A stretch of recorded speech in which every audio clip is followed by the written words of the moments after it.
When you make a sentence in English or in Spanish, you have to follow a formula. Otherwise, people can't understand what you're saying. And the basic launch pad is the subject and the verb. If you have a subject and a verb, you have a sentence.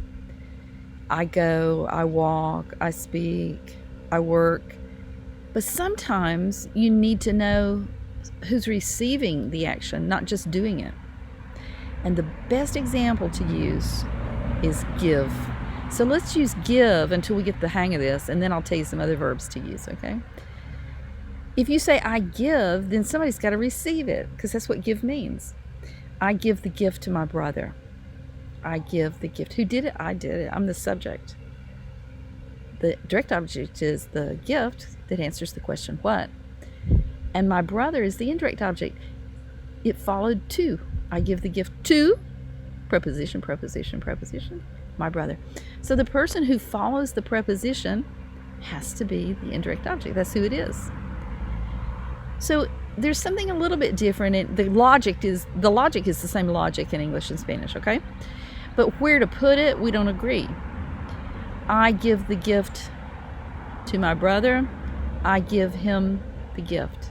We use the verb. We put the verb up front. But Spanish puts the object in front of the verb, and that's the hardest thing to overcome for us, is to move that thing. We don't want to move it. We want it to come after the verb. Spanish puts it before. It's real hard for us to get used to it.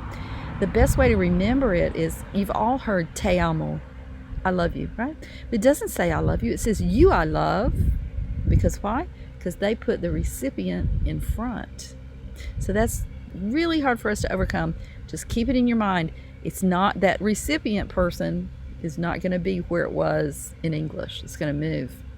Okay? So the indirect object pronouns for chapter 6 are me, te, le, nos, and les.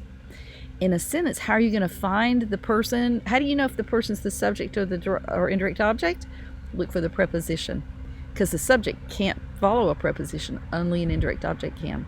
So that's the trick on a test, is find the indirect object, and then find the preposition, and the person who comes right after that preposition, to, in, at, for, with, that person has to be the indirect object. And when you get to that person, you use that list, me, te, le, nos, and les. So let's start there with give, dar. And I'm going to give you a couple of little examples of sentences at the end of this video to show you some examples of, what happens in Spanish.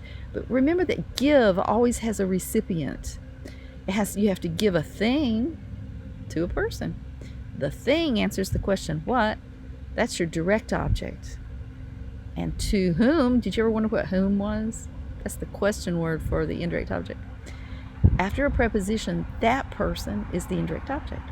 So that's what you have to conquer in lesson 6. You have to understand the difference between a subject and a verb, a direct object, and an indirect object. And then we're going to practice where to put those when you create your sentence. Okay? It's not so bad.